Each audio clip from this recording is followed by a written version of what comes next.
Hello students, मैं अनुराग काक biology online classes में एक बार फिर आपका स्वागत करता हूं। आज जो टॉपिक हम डिस्कस करने जा रहे हैं उसका नाम है पीढ़ी एकांतरण। पीढ़ी एकांतरण दरअसल आपने अभी तक जो 3 लेसन पढ़े हैं उसी से रिलेट करता है और इसकी अगर सिंपल परिभाषा अगर हम देखें तो इसका मतलब ये होता है कि पादप के अंदर एक पीढ़ी से दूसरी पीढ़ी के निर्माण का जो प्रोसीजर होता है उसे ही हम पीढ़ी एकांतरण कहते हैं। अगर इसकी टेक्निकल लैंग्वेज के अंदर परिभाषा देखने को जाए तो इसकी परिभाषा के अंदर ये निकल के आता है कि पीढ़ी एकांतरण उसे कहेंगे जिसके अंदर युग्मोद्भिद अवस्था तथा बीजाणुभिद अवस्था एक क्रम के बाद में दूसरे क्रम में लगातार आती रहे। मतलब युग्मोद्भिद अवस्थाएं आए, उसके बाद में बीजाणुभिद अवस्था है, उसके बाद फिर से युग्मोद्भिद अवस्था है और उसके बाद में पुनः बीजाणुभिद अवस्था है और लगातार अगर यह क्रम चलता रहता है तो इसे ही हम पीढ़ी एकांतरण के नाम से जानते हैं। चलिए जानते हैं कि युग्मोद्भिद अवस्था क्या होती है और बीजाणुभिद अवस्था क्या होती है। युग्मोद्भिद अवस्था का मतलब जैसा कि आपने पहले पढ़ा है मादा युग्मोद्भिद तथा नर युग्मोद्भिद, ये जो अवस्थाएं होती हैं इन्हें हम युग्मोद्भिद अवस्थाएं कहते हैं तथा इसके अलावा बीजाणुभिद अवस्था दरअसल इन्हीं से निर्मित अवस्था होती है। यानी बीजाणुभिद अवस्था हम ऐसी अवस्था को कह रहे हैं जिसके द्वारा लघु बीजाणु तथा गुरु बीजाणुओं का निर्माण होता है। एक तरीके से पादप ही वह संरचना होती है जिसके द्वारा लघु बीजाणु तथा गुरु बीजाणु का निर्माण होता है। इसलिए प्लांट के द्वारा ही किसका निर्माण किया जाता है? लघु बीजाणु तथा गुरु बीजाणुओं का निर्माण किया जाता है। इस प्रकार से ये जो पूरा का पूरा आपके सामने डायग्राम बना हुआ है इसके द्वारा हम समझने की कोशिश करते हैं कि पीढ़ी एकांतरण होता क्या है। पीढ़ी एकांतरण के अंदर युग्मोद्भिद अवस्था बनती है, मतलब नर युग्मोद्भिद तथा मादा युग्मोद्भिद तथा बीजाणुभिद अवस्था बनती है, मतलब गुरु बीजाणु तथा लघु बीजाणु के निर्माण करने वाली संरचना यानी पादप का निर्माण होता है और पूर्ण रूप से ये क्रिया वापस से इसी क्रम के अंदर लगातार चलती रहती है।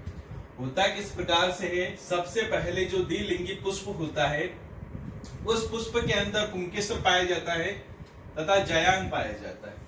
ठीक है, पुंकेसर के अंदर परागकोश उपस्थित रहता है और परागकोश के अंदर लघु बीजाणु मात्र कोशिका पाई जाती है। और आपने कि जैसे आप पढ़ रखा है कि लघु बीजाणु मात्र कोशिका होती है वही किसका निर्माण करती है? लघु बीजाणुओं का निर्माण करती है और लघु बीजाणु आगे वृद्धि करके परागकणों का निर्माण करते हैं।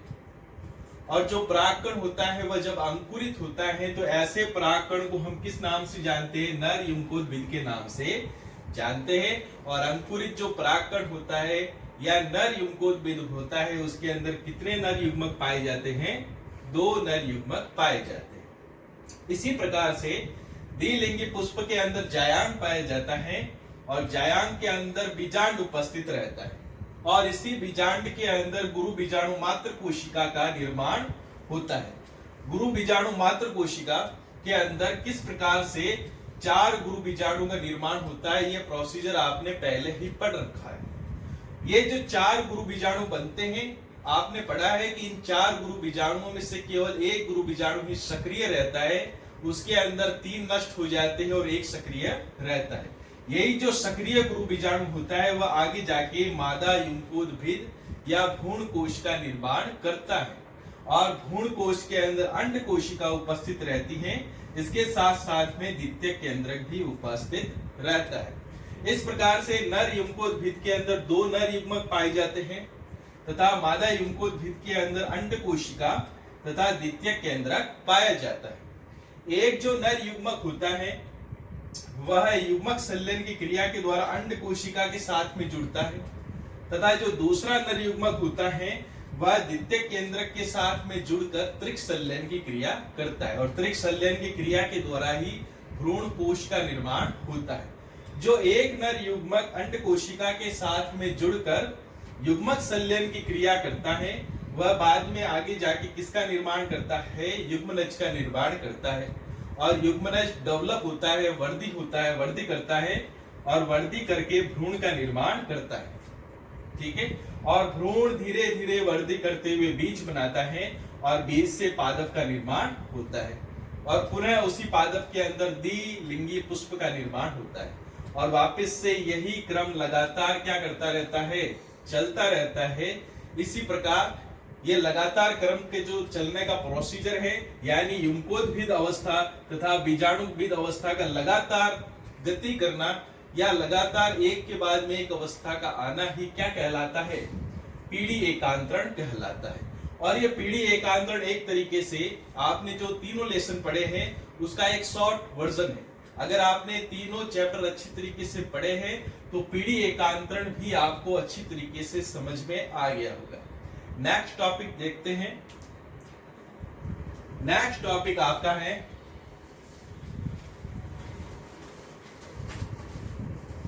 भ्रूण कोश के आधार पर बीजों के प्रकार। भ्रूण कोश के आधार पर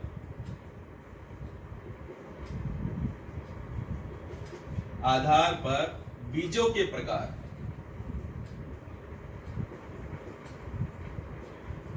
भ्रूण कोश के आधार पर बीजों के प्रकार। आपने देखिए बीजांड की संरचना पढ़ी है और बीजांड की संरचना कुछ इस प्रकार की होती है, ठीक है।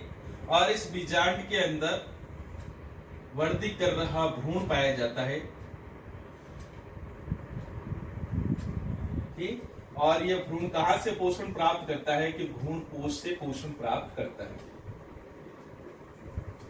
इसकी पूरी क्रिया विधि आपने पढ़ रखी है, किस प्रकार से ये भ्रूण डेवलप होता है।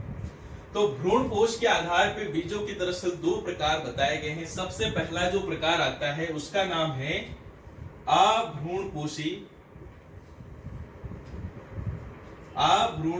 बीज, और दूसरा जो इसका प्रकार है उसका नाम है भ्रूणपोषी बीज।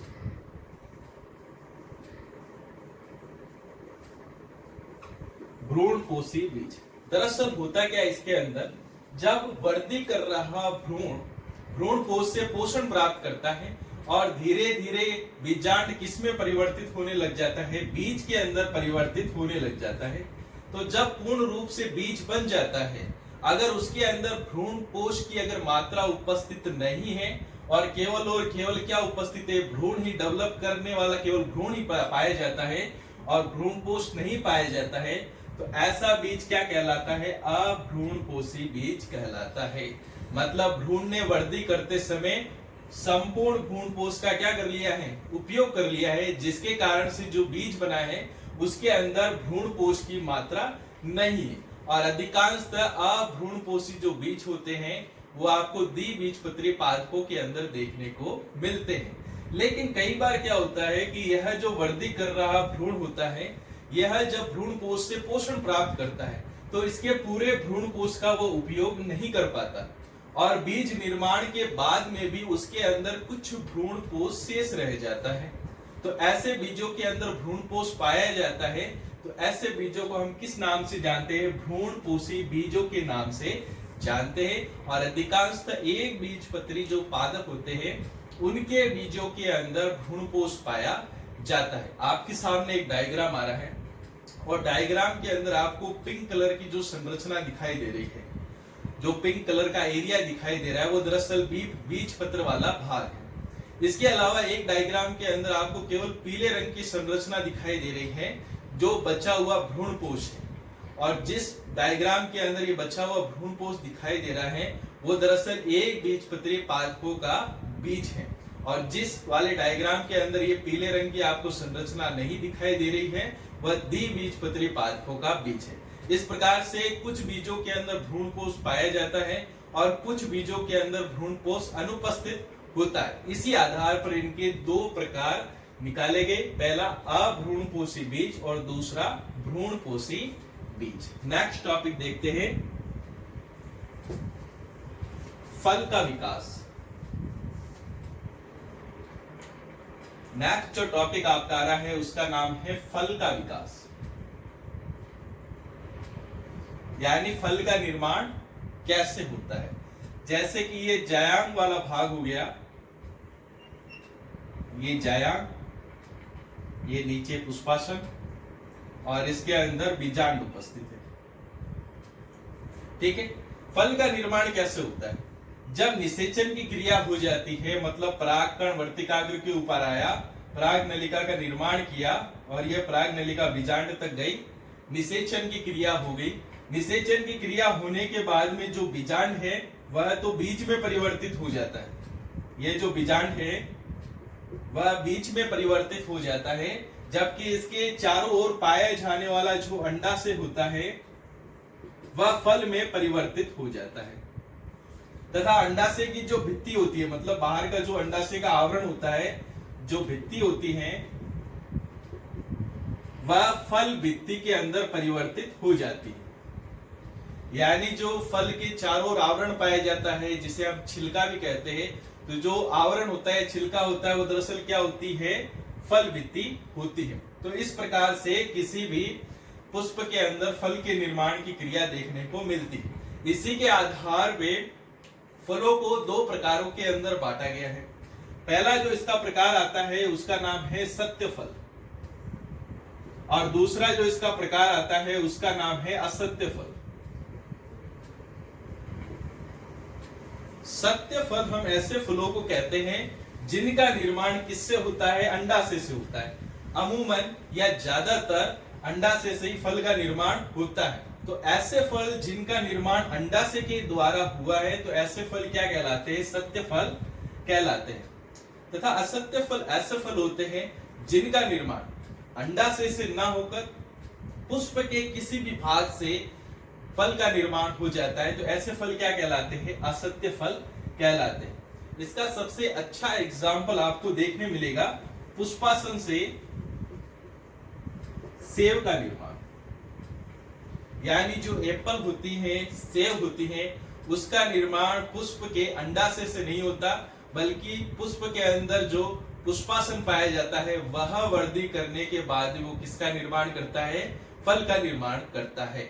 यानी सेब के अंदर जो हम गुद्देदार भाग, सफेद भाग खाते हैं, वो दरअसल अंडाशय से परिवर्तित होकर नहीं बनता, बल्कि पुष्प के अंदर जो पुष्पासन पाया जाता है वही वृद्धि करके सेब के फल का निर्माण करता है। एक डायग्राम आपके सामने आ रहा है जिसमें बताया गया कि किस प्रकार से पुष्पासन लगातार निषेचन की क्रिया होने के बाद में लगातार वृद्धि करते हुए पुष्पासन फल के अंदर चेंज हो जाता है।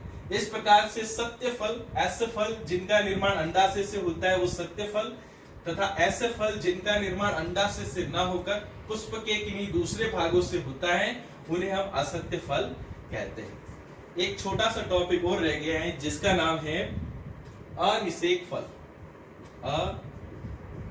अनिषेक फल। देखिए, अनिषेक फल जैसे कि इसके नाम से पता चल रहा है, फल का निर्माण कब होता है? फल का निर्माण तब होता है जब परागकण वर्तिकाग्र के ऊपर आएगा, पराग नलिका का निर्माण करता है, और इस पराग नलिका के अंदर उपस्थित नर युग्मक बीजांड के अंदर प्रवेश कर जाएंगे, निषेचन की क्रिया हो जाएगी। निषेचन की क्रिया होने के बाद में जो अंडाशय होता है फिर वो वृद्धि करता है, और वृद्धि करने के बाद में किसका निर्माण करता है? फल का निर्माण करता है। लेकिन अनिषेक फल के अंदर क्या होता है कि निषेचन की क्रिया नहीं होती, और बिना निषेचन की क्रिया हुए ही जो अंडाशय होता है वो किसके अंदर परिवर्तित हो जाता है? फल के अंदर परिवर्तित हो जाता है। एक डायग्राम आपके सामने आ रहा है, पपीते का सबसे बेस्ट एग्जांपल देखने को मिलता है। अक्सर आपने मार्केट से पपीता लेकर आए होंगे, जब उसको आप कट करते हैं तो उसके अंदर बीज नहीं पाए जाते। ऐसे कई पपीते आपने देखे होंगे। कारण क्या है? दरअसल क्योंकि अंडाशय के अंदर वृद्धि तो हुई और वो फल के अंदर तो बदल गया, लेकिन उसके अंदर कौन सी क्रिया नहीं हुई? निषेचन की क्रिया नहीं। और बीज का निर्माण कब होता है? निषेचन की क्रिया होने के बाद में। निषेचन की क्रिया होगी तो बीजांड बीज के अंदर परिवर्तित हो जाता है, जिसके कारण से ये बीज के अंदर परिवर्तित होगा और अंडाशय फल के अंदर परिवर्तित होता है। लेकिन पपीता इसका एक बेस्ट एग्जाम्पल देखने को मिलता है, जहां पर निषेचन की क्रिया नहीं होने पर भी जो अंडाशय होता है वो किसके अंदर परिवर्तित हो जाता है? फल के अंदर परिवर्तित हो जाता है। इस प्रकार से पपीते के अंदर कई बार आपने बीज की अनुपस्थिति देखी होगी। इस प्रकार से आज का आपका टॉपिक कंप्लीट होता है। आज आपका थर्ड लेसन कंप्लीट हो चुका है। इसके जो इम्पोर्टेंट सवाल है वो भी मैंने आपके ग्रुप के अंदर डाल दिए हैं। सवालों से रिलेटेड या फिर वीडियो से रिलेटेड किसी भी प्रकार की प्रॉब्लम के लिए आप कांटेक्ट कर सकते हैं। मिलते हैं नेक्स्ट वीडियो के साथ, तब तक आपका बहुत बहुत धन्यवाद।